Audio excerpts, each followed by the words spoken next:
बढ़िया काम कर दिया एसएससी ने।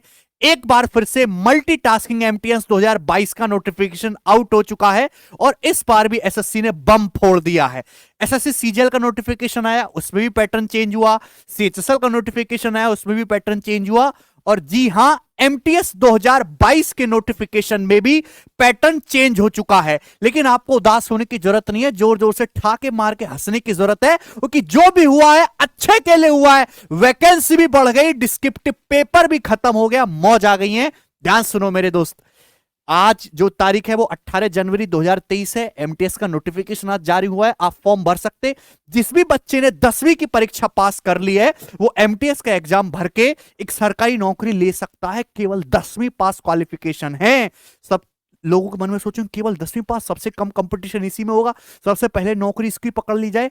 एक्चुअली में देखा जाए तो सबसे ज्यादा कंपटीशन ही एमटीएस में है। ओके, इसको सीएचएसएल वाला भी भरेगा, सीजीएल वाला भी भरेगा, और जिसको केवल 10वीं पास नहीं भरेंगे, इसको बीए, बीटेक, एमबीए, पीएचडी वाले भी भरेंगे, पता है। तो अभी इसके फॉर्म आ चुके हैं, आप फॉर्म भर सकते हैं एसएससी की वेबसाइट पे जाके। कंप्यूटर बेस्ड एग्जामिनेशन ये अप्रैल 2023 में कराएंगे, ये टेंटेटिव डेट है। जो इनमें सबसे इंपॉर्टेंट बात बताइए, वैकेंसी नॉर्मली 3, 3.5, 4 हजार के आसपास वैकेंसी आई थी। इस बार एमटीएस में 10,880 वैकेंसी है अप्रॉक्स। ये अभी टेंटेटिव वैकेंसी है और बढ़ सकती है। हवलदार इन सीबीआईसी एंड सीबीएन में 529 वैकेंसी हैं। तो यानी कि लगभग अगर मैं देखूं तो ये वैकेंसी आपकी 12,000 के नजदीक तो होंगी ही होंगी। और ये नेम ऑफ पोस्ट है, फंक्शनल रिक्वायरमेंट है, suitable category of benchmark disability. ये तो आप इसको डिटेल में पढ़ेंगे तो बहुत सारी चीजें आपको देखने को मिलेंगी। ये इन्होंने क्राइटेरिया दे रखा कि फॉर्म भरने के लिए क्या क्या क्वालिफिकेशन होनी चाहिए। हाँ, एज लिमिट इसमें बता रखी है कि 18 से 25 साल। कोई भी स्टूडेंट 1998 से पहले का बॉर्न नहीं होना चाहिए और 2005 से बाद का नहीं होना चाहिए, वो भर सकता है। और 18 से 27 साल ये हवलदार के लिए। दो अलग अलग चीजें, हवलदार इन सीबीआईसी एंड एमटीएस की कुछ पोस्ट के लिए इन्होंने क्वालिफिकेशन दे रखी है कि 2 जनवरी 1996 से लेके 1 जनवरी 2005 के बीच में जो बालक है वो भर सकता है। ठीक, और इसमें अलग अलग कैटेगरी में रिलैक्सेशन भी मिलता है। जैसे एससी एसटी के लिए 5 साल का रिलैक्सेशन है, वो अलग अलग कैटेगरी में इन्होंने रिलैक्सेशन भी बता रखा है। आप पूरा देखो, मैं आपको सब कुछ बता दूंगा कि इसमें क्या क्या दिया है नोटिफिकेशन में। आप इसको डिटेल में पढ़ेंगे। ये वही हर नोटिफिकेशन में यही कॉपी पेस्ट होता है शुरू से लेकर आखिर तक, इसको आपको देखने की भी जरूरत नहीं है। जो काम की चीज है वो मैं आपको बता दे रहा हूं। एसेंशियल एजुकेशन क्वालिफिकेशन सभी को पता है कि मैट्रिक्स एग्जामिनेशन पास होनी चाहिए, equivalent from a recognised board से, किसी भी बोर्ड से। अच्छा, हाउ टू अप्लाई? अप्लाई आपको पता है कि एसएससी की वेबसाइट पे जाकर अप्लाई करना। 1 महीने का समय आपके पास है, लेकिन मैं आपको 100 रुपया फीस लगनी है, आपको पता है, 100 रुपी ओनली। अच्छा, इसके बाद ये जो है, ये इन्होंने सेंटर्स बता रखे हैं कि इन सेंटर्स पे आपका पेपर होगा। अब मोस्ट इंपॉर्टेंट चेंज जो है वो है point number 14, scheme of examination. जो हमारे काम की चीज है, एग्जामिनेशन का मोड चेंज हो चुका है पूरी तरीके से। सबसे पहले एग्जामिनेशन कंप्यूटर बेस्ड एग्जामिनेशन होगा, फिजिकल एफिशिएंसी टेस्ट भी होगा, फिजिकल स्टैंडर्ड टेस्ट भी होगा। ये सभी लोगों के लिए नहीं है, जो हवलदार की पोस्ट है केवल उनमें ही पीईटी और पीएसटी होगा, अदर पोस्ट में नहीं होगा।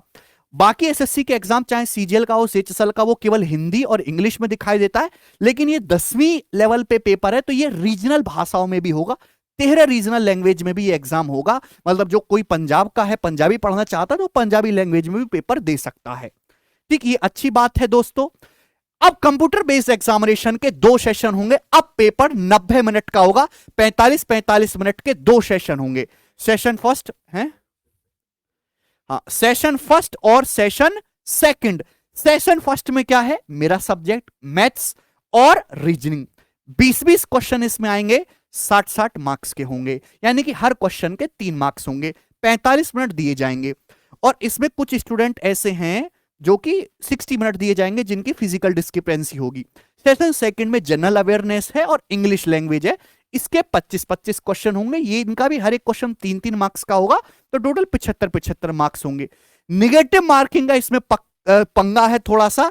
सेशन फर्स्ट में कोई निगेटिव मार्किंग नहीं है, ठीक है, और ना ही फाइनल मेरिट में सेशन फर्स्ट के मार्क्स जुड़ेंगे, लेकिन क्वालिफाई करना कंपलसरी है।